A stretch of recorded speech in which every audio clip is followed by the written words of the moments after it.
Em nome do Pai, do Filho e do Espírito Santo. Amém. Bom dia. Do Evangelho segundo São Mateus.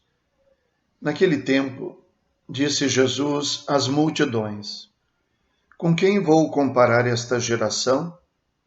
São como crianças sentadas nas praças que gritam para os colegas, dizendo: Tocamos flauta e vós não dançastes.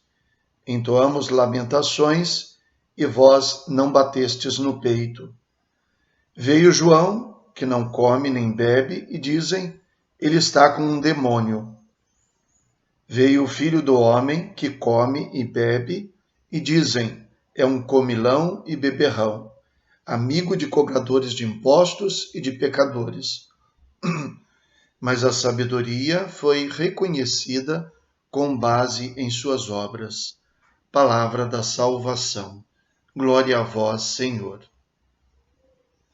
A gente que não se contenta com nada. A gente que não mantém a coerência naquilo que diz, quando a situação muda e o interesse muda também. A gente que está determinada a ser do contra, e mesmo que as situações mudem e aquilo que foi criticado passe a não acontecer mais, a crítica encontrará um outro caminho. No trecho de hoje, nós encontramos a continuação do Evangelho de ontem, no qual Jesus fazia aquele grande elogio a João Batista. Dentre os nascidos de mulher, ninguém é maior do que João Batista. Porém, o menor no reino dos céus é maior do que João Batista.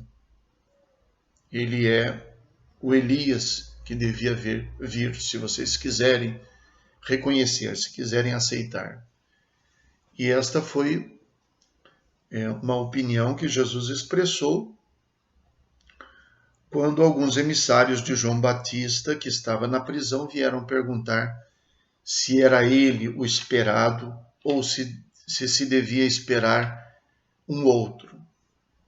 Depois dessas considerações, de Jesus responder a João Batista, e depois de falar às multidões, fazendo esse grande elogio e esclarecendo que João Batista é um profeta e é o maior de todos os profetas, Jesus passa a fazer uma apreciação sobre as pessoas em relação a João Batista e agora também em relação a ele mesmo, para dizer que vocês, então essa multidão, pode ser comparada com crianças que estão na praça reclamando porque quiseram brincar e os outros não acompanharam a brincadeira, porque contaram uma piada e os outros não riram, porque cantaram uma canção triste e os outros não choraram. Então, esta multidão pode ser comparada a crianças, e aqui não se está colocando a questão da natureza, da infância, da criança, no sentido que Jesus exalta outras vezes, mas apenas fazendo uma comparação com as brincadeiras e os desencontros nas brincadeiras.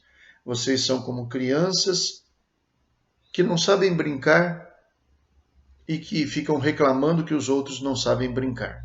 Por quê? Porque vocês querem que os outros brinquem a brincadeira que vocês escolheram. É claro que quando as crianças estão brincando, elas devem combinar qual é a brincadeira. Alguém sugere, outro aceita, e então todos se divertem porque estão brincando de alguma coisa que todos decidiram brincar. Mas quando alguém quer impor a brincadeira e o outro aceita, mas aceita meio a contragosto, pode ser que ele não tenha as reações ou não tenha as emoções que se esperava daquela brincadeira. Assim como na guerra, não é possível uma pessoa fazer guerra sozinha se o outro não quer, assim também na diversão não é possível se divertir com o outro se o outro não quer se divertir.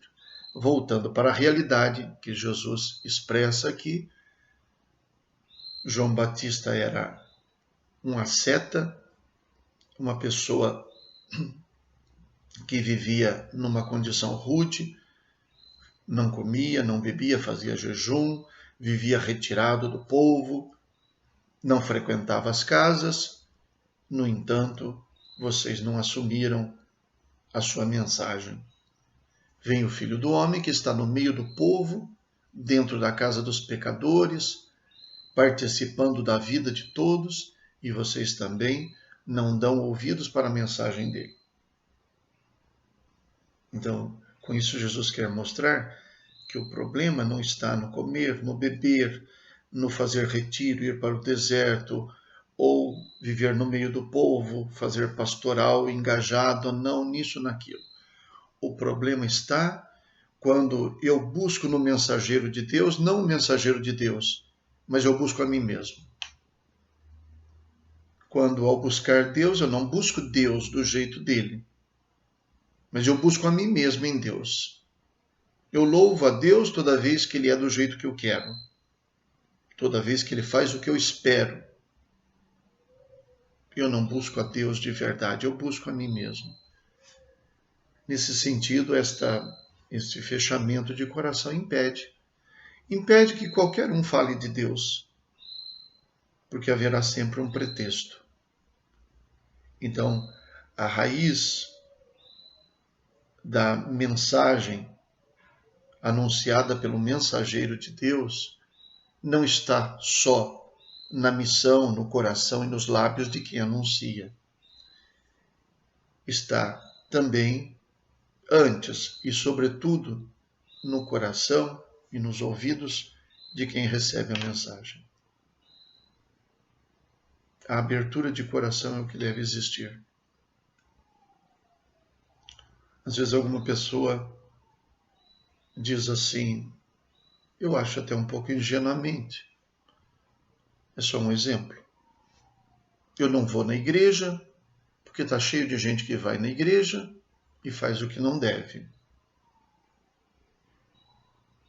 E por que você não vai na igreja e faz o que deve?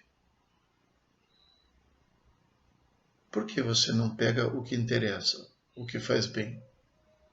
O problema não é ir à igreja, o problema é fazer o que não deve. Afinal de contas, na igreja também existe tanta gente que faz o que deve. Então, se trata de não ficar buscando pretextos. Eu não quero dizer com isso que ir na igreja resolve todas as coisas. É só um exemplo que eu estou dando. É importante que a gente não fique procurando pretextos, justificativas, motivos para não crer, motivos para não fazer, motivos para não rezar. É importante que a gente queira. E quando a gente quer, a gente procura motivos para fazer, para crer, para rezar, para buscar. E, em resumo, existe uma obra a ser feita aqui dentro de nós que precisa ser feita por cada um de nós. E quando esta obra estiver em andamento, as coisas em volta de nós podem ajudar, podem atrapalhar, mas não vão determinar o que a gente escolheu. Eu não vou deixar de crer porque outras pessoas que creem não são coerentes. Eu vou buscar ser coerente com o que eu creio. Então Jesus, como que revela um pouco desta atitude comodista da multidão no seu tempo, e penso também da multidão no nosso tempo, e de nós individualmente. Pode ser tantas vezes a minha atitude também. Por isso, refletindo sobre isso, identificando esse tipo de atitude na minha vida, Jesus me convida a dar um passo para frente, a mudar isso, a ser capaz de acolher com muita abertura, com muita vontade aquilo que Deus me propõe. E saber que às vezes até as coisas podem variar um pouco, porque as situações mudam. Pode ser que em algum momento Deus me peça muita alegria. Pode ser que em algum momento Deus me peça muita reflexão, muita seriedade. E eu devo ser capaz de compreender qual é a atitude mais correta e qual é a atitude que Deus espera de mim em cada momento. Rezemos. Ó Deus onipotente, dai ao vosso povo esperar vigilante a chegada do vosso Filho, para que, instruídos pelo próprio Salvador, corramos ao seu encontro com nossas lâmpadas acesas. Por nosso Senhor Jesus Cristo, vosso Filho, na unidade do Espírito Santo. Amém. O Senhor esteja convosco, Ele está no meio de nós. Abençoe-vos Deus Todo-Poderoso, Pai, Filho e Espírito Santo. Amém. Bom dia, fiquem com Deus.